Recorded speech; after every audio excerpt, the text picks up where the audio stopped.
Hi, and welcome back. Fighting games are an underrated video game genre. They foster great communities. They have arguably the highest skill ceiling of any other genre out there, promoting a lot of skill expression from player to player.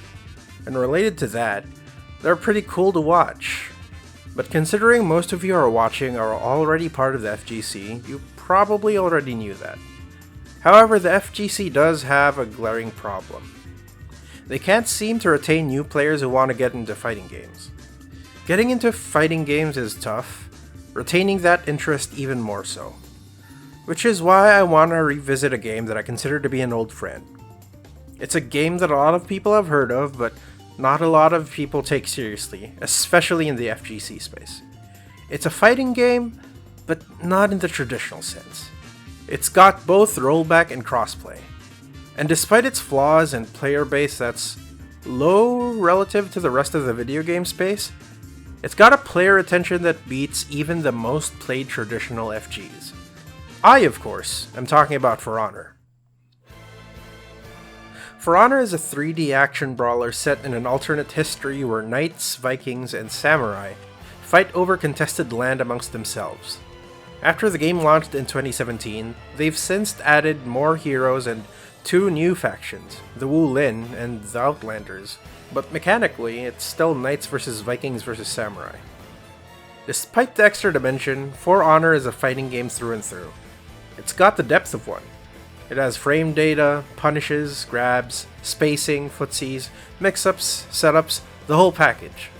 At one point, it even had option select, but that ended up being too much for the general player base, and Ubisoft had to remove those because they were too strong. It may not be a fighting game in the traditional sense, but it's still a fighting game nonetheless. For Honor even has features that fighting games strive to have, namely rollback netcode and crossplay. Though to be fair, For Honor is also a server-based game, so talking about netcode might be cheating a bit, but I digress. This game isn't without its faults though, as rampant imbalance has been a major issue for the most part during the game's existence, but the devs really are trying their best to keep the game as fair as possible. So let's not talk about Afira's Infinite, alright? It's already been patched out. Alright, to anyone who knows me, you already know about my stance about whether or not a game is dead based on population. Which is to say, you don't need too many people as long as you've got people to play with. You can learn more by watching the video in this annotation. But some vocal parts of the For Honor player base saying that For Honor is dying is funny to me.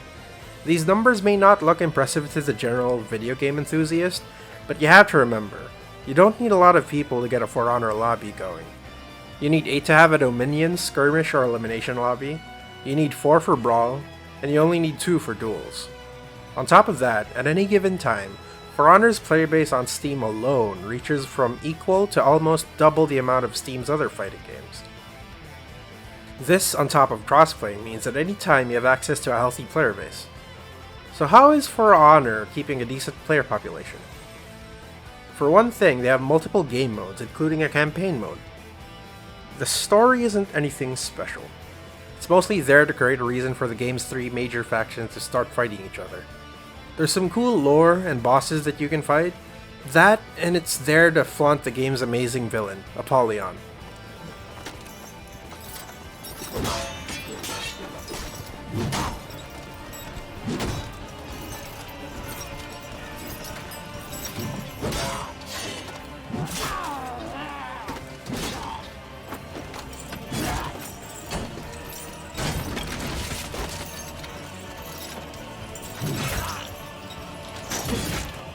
She's great. The campaign doubles as the tutorial for the multiplayer modes at large, though unfortunately the characters' movesets haven't been updated to reflect their modern counterparts, as made evident by the Warden's lack of unblockable heavy finishers. Credit where credit is due, the campaign serves as a tutorial and a neat little showcase of the main faction's main heroes. There is even a stealth level for the Knight faction's assassin hero.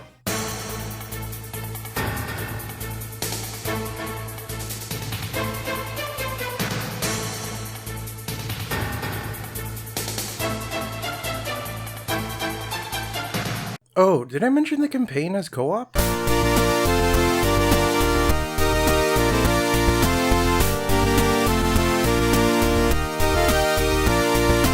Honestly, the first pass on the story mode was a bit of a slog, mostly because the characters' kits weren't updated, but playing it with a friend after made it infinitely better.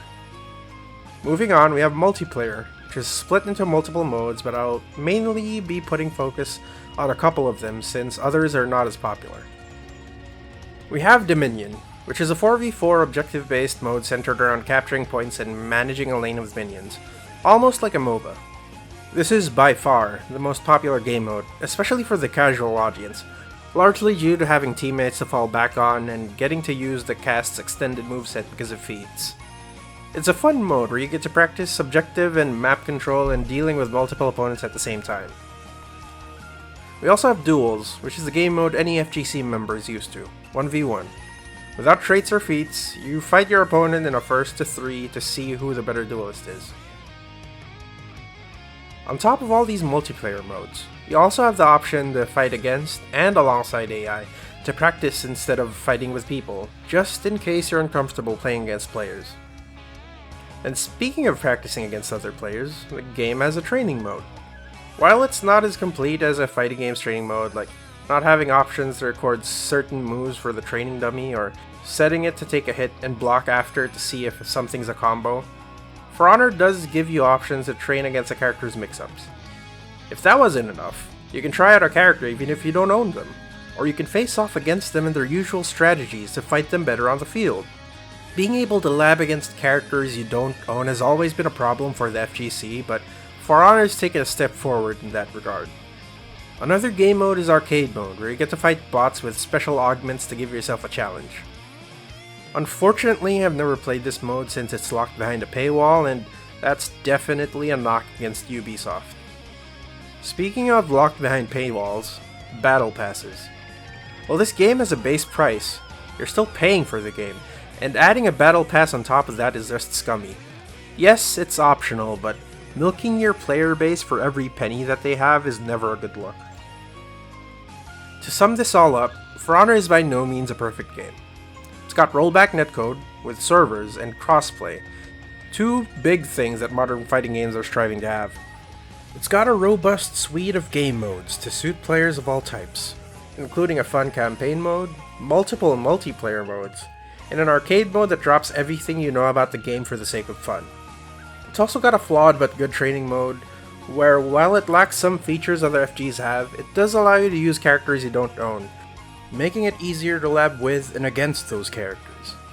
However, the questionable monetization practices and sometimes lackluster balancing has gimped the game's growth.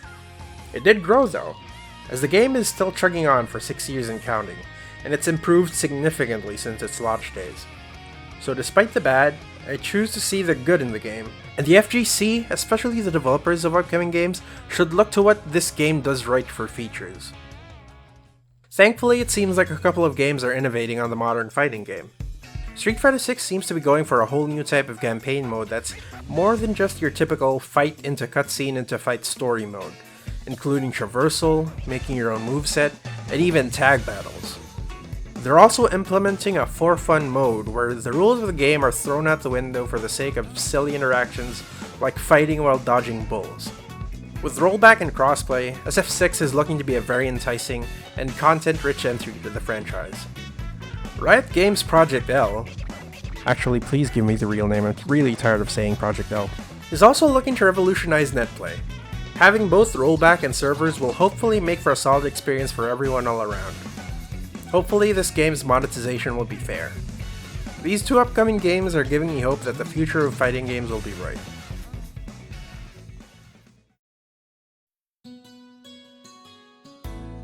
Thanks for watching this. If you've made it this far, you're probably observant enough to know I've segued entirely to long-form content. I'm gonna miss making clips, but my heart's always been more interested in long-form videos. It's been hard though, because this new stuff is not getting as much views, so as much as I hate this string of words, please leave a like and a comment, maybe subscribe if you haven't yet. It really helps with the algorithm and promotes visibility for the video and my channel. Oh, and go follow me on Twitter. I sometimes post funnies and updates there. Thanks for watching.